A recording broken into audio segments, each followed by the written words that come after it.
Hi, Pastor.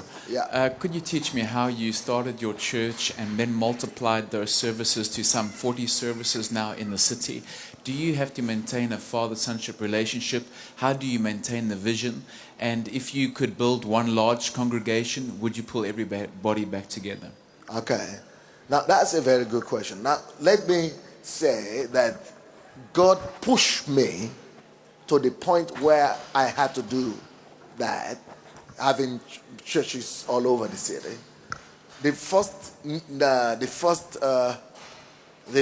situation that pushed me to it was I started this church in Kiev with 7 people, and here we are in 3 years' time, we were 3,000 people. And of course, you know my story. The first 4 years, I couldn't have one person, one white person. But when God gave me this strategy already, that go for the down and out, in the next 3 years was 3,000. Then all hell broke loose. Then the government wanted to destroy me because I become a threat. Gathering so many people in a city, in one place here, they see you as a revolutionary threat, as a political threat. So, and everybody began to point at me, saying that I was the one pulling all this crowd. So on one hand, half of the people were saying he must be a really gifted person, talented person, and they were looking at me like a superstar. On the other hand, the government was saying if we could eliminate him, we'll get rid of this movement. So on one hand, my people were seeing me as a superstar. I had a problem with that because that was going to put me on the pedestal, which is good for me, but I knew it would be a deterrent eventually to what God was calling me to do for them. So I needed to prove to them that I was not special, that I was not a specially anointed person, that I was not better than them, that they could actually do as much as I could do.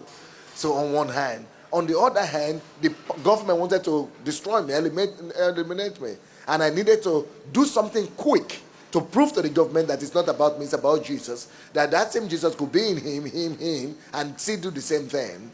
So when we were 3,000, I began to say, then God spoke to me that I made sure that you got into that situation so that I might teach you another secret of greatness.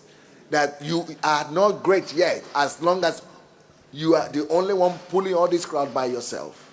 That your greatness will begin when your people who are sitting down there listening to you now will be able to pull the same crowd or be able to do the same thing. Yeah. So I started intensive leadership training, pastors training, ministers training, missions training. In 1 week, I was teaching my people, the radical ones. I began to pour myself into them. I was spending the minimum of 12 hours with my leaders every week. Minimum of 12 hours for the next 5 years. So in the next 5 years, I had produced at least about 30 key leaders that were so good that I could use them to plant churches, and whereby I will still have a meeting. I will be having, I'm the senior pastor, I'm their pastor, but I made sure that I taught them as much as I knew, that I impacted my abilities and gifts into them, that I will be having a meeting in one room, and one auditorium, and they will be renting other auditorium in the city, and people who are used to coming to me will still go to them, to all these 7 places, and not feel they are losing anything. So that way, right now, only 40% or 30% of all our members in Kiev, maybe actually 20%, come to the central church where I preach. The rest of the 80%, they are all scattered among my children. That is my pride. Now, answering the second question, that is my pride because, on one hand, if we had been gathering here every Sunday, it would have been too small. So, but that's not a big deal. I could have second meeting or something like that. But that is failure on my side. If I were the superhero and doing all the miracles and gathering all the crowd and having a big ego, but that would still have been failure.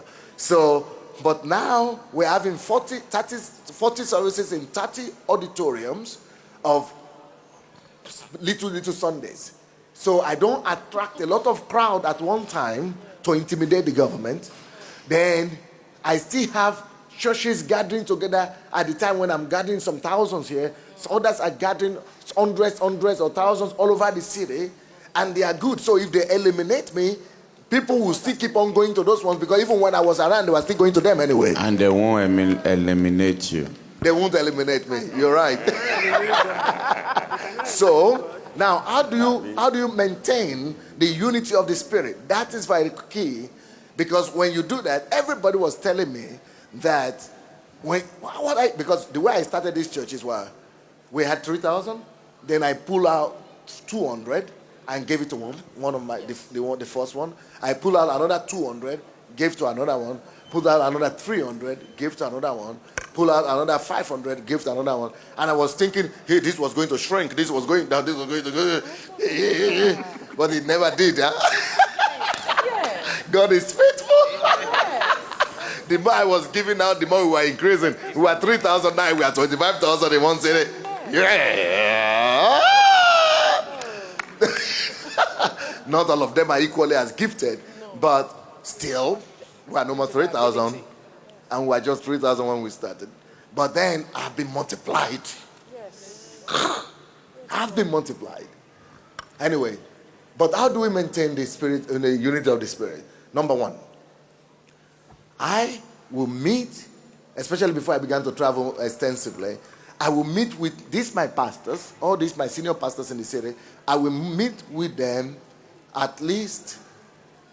I used to meet with them twice, every Tuesday, every Wednesday, for 5 hours each. So 10 hours every week. Then they go back to their churches and hold their own services. Then apart from that, I also had other meetings with them.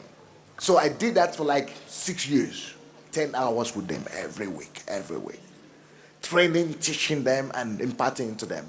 But apart from that, we still had a general combined meetings once a month.